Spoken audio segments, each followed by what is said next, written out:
আসসালামু আলাইকুম বন্ধুরা, আমরা অনেক সময় দেখতে পাই আমাদের এক কালারের খরগোশ অর্থাৎ সাদা খরগোশের পেট থেকে বাদামি কালার, কালো কালার অথবা চিনচিলা কালারের যে র্যাবিট, সেই র্যাবিট আমরা দেখতে পাই। আবার অনেক সময় কালো যে র্যাবিট থাকে আমাদের, কালো র্যাবিটের পেট থেকে আমরা সাদা কালার, বাদামি অথবা চিনচিলা কালার অথবা হল্যান্ড ডাস টাইপের যে সমস্ত র্যাবিটগুলো আছে সেগুলো আমরা অনেক সময় দেখতে পাই। এটার আসলে মূলত কারণটা কী, এটা যদি আমরা খুব সূক্ষ্মভাবে পর্যবেক্ষণ করি তাহলে আমি আপনাদের বলতে চাই, আপনার যে খরগোশের ভিতরে মানে যে খরগোশটা আপনার বাচ্চা দিয়েছে সেই খরগোশের ভিতরে আসলে পূর্বের কোনো জেনেটিক রয়েছে, তার ভিতরে জেনেটিক রয়েছে এবং জিনগত যে বৈশিষ্ট্য সেই বৈশিষ্ট্যটা তার ভিতরে ডরম্যান্ট বা সুপ্ত অবস্থায় আছে। কিভাবে আছে মানে আপনার ওই যে খরগোশটা যেটা আপনি নিয়ে আসছেন বা 2টা বা 3টা খরগোশ যাইয়ে নিয়ে আসছেন, ওটা কোনো না কোনো ক্রস ব্রিড, কিন্তু ওই কালারটা তারা পায় নাই বা সুপ্ত অবস্থায় ছিল। এই কারণে মূলত পরবর্তীতে যখন তারা বাচ্চা দেয় 1বার 2বার 3বার 4বার 5বারের পরে অথবা লাইফ টাইমে দেখা যাচ্ছে না, কিন্তু তার বাচ্চা কাচ্চা যে হচ্ছে, মানে একটা খরগোশ 4-5 বছর বাচ্চা দিয়ে মারা গেল, কিন্তু তার পরবর্তীতে দেখা যাচ্ছে তার বাচ্চা যে আছে তার বাচ্চার ভিতর থেকে ওই জেনেটিকটা সুপ্ত অবস্থায় থাকতে থাকতে কী হচ্ছে, ওটা প্রস্ফুটিত হচ্ছে। যেমন আমি যদি আপনাদেরকে একটা উদাহরণ দিই তাহলে খুব ভালোভাবে বুঝতে পারবেন। আমার 4টা খরগোশ আমি কিনেছিলাম,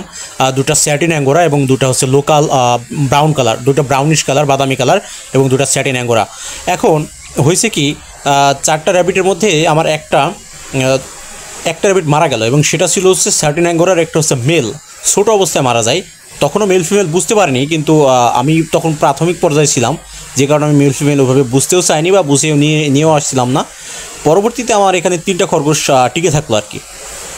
যখন দেখা গেল যে তারা যখন অ্যাডাল্ট হলো তখন আমার কাছে 2টা ফিমেল এবং একটা মেল ছিল, যার ফলশ্রুতিতে কী হলো, ওই মেলটা আমি ওইভাবে আসলে কখনো জাস্টিফাই করিনি যে কীভাবে কী হবে না হবে। ওই মেলটা লোকাল যে ব্রাউনিশ ছিল তার সাথে ম্যাটিং করতো এবং আমার যে অ্যাঙ্গোরা র্যাবিটটা ছিল তার সাথেও ম্যাটিং করতো, যার ফলশ্রুতিতে কী হতো, আমি ভাবতাম হয়তো ওই ধরনের বাচ্চা এগুলো হবে আর কি, যে ওর মা যেহেতু স্যাটিন অ্যাঙ্গোরা, ওর কালার সাদা, তারপর দেখা গেছে লোম অনেক বড় বড়, সেক্ষেত্রে হয়তো বা আমরা স্যাটিন অ্যাঙ্গোরার বাচ্চা মিক্সড কালারের কিছু কিছু বাচ্চা পাবো। কিন্তু দুঃখের বিষয় হলো যে আমি কোনো মিক্সড কালারের বাচ্চা অ্যাঙ্গোরা আকারে পাইনি। কিন্তু কি হয়েছে, যেহেতু ওই যে খরগোশটা ছিল স্যাটিন অ্যাঙ্গোরা, তার পেট থেকে যে বাচ্চাগুলো হয়েছিল তার কিছু কিছু ব্রাউনিশ হয়েছিল এবং কিছু কিছু ছিল সাদা, আবার কিছু কিছু সাদা এবং ব্রাউন কালারের মিক্স ছিল। বাট কিছুদিন পরে দেখতে পাই সাদাও ছিল, কিন্তু কোনো খরগোশই মানে যেই স্যাটিন অ্যাঙ্গোরা তার পেট থেকে কোনো খরগোশই এরকম হয়েছিল না যে আপনার ওই রকম হবে যে ওর মায়ের মতো স্যাটিন অ্যাঙ্গোরার মতো যে বড় বড় লোম বা মুখটা একটু চ্যাপটা হবে। আপনারা জানেন স্যাটিন অ্যাঙ্গোরা সব দেখতে সুন্দর যে বিষয়টা, সেটা মুখটা অনেকটা চ্যাপটা থাকে, যেটা আসলে আমাদের লোকাল যে র্যাবিট সেগুলোর মুখটা লম্বা থাকে, কিন্তু ওদের মুখটা একটু চ্যাপটা থাকে। আমি এরকম চাইছিলাম যে আমাদের বাড়িতে এরকম বাচ্চা হোক যাতে লোমটা একটু বড় বড় হবে, অথবা এই যে ব্রাউনের যে কালার আছে এবং সাদা কালারে 2টা মিক্সড হয়ে যদি অ্যাঙ্গোরা হয় তাহলে কতই না সুন্দর লাগবে। কিন্তু ওর লাইফ টাইমে মানে ওই স্যাটিন অ্যাঙ্গোরাটা লাইফ টাইমে অনেকগুলো বাচ্চা দিয়েছে, যে বাচ্চাগুলো কেউই কিন্তু ওরকমভাবে হয়নি। পরবর্তীতে আমি আমার খালাতো ভাইকে ওই যে স্যাটিন অ্যাঙ্গোরার বাচ্চা কয়েকটা দিয়েছিলাম, কয়েকটা বলতে 3টা বাচ্চা দিয়েছিলাম, তাদের ওখানে যে ব্রিড করতে করতে করতে করতে একটা সময় কিন্তু ওইখানে যে তারা কিন্তু স্যাটিন অ্যাঙ্গোরা কিন্তু জন্ম দিয়েছে। অর্থাৎ চিন্তা করেন, ওই যে আমার যে স্যাটিন অ্যাঙ্গোরা সে তার লাইফ টাইমে ওই ধরনের তার জেনেটিক্যালি কোনো কিছু দিতে পারেনি, কারণ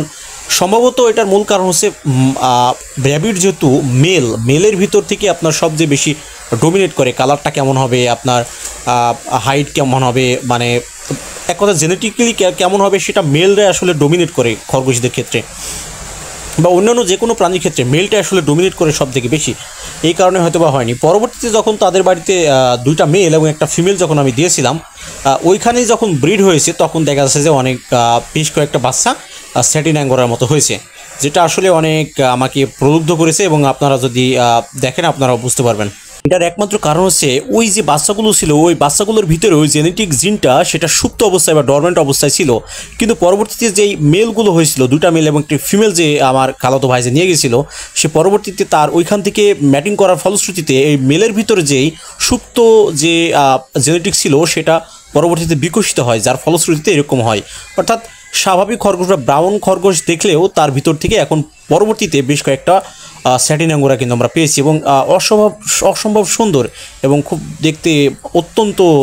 প্রলুব্ধ করে আমাদের।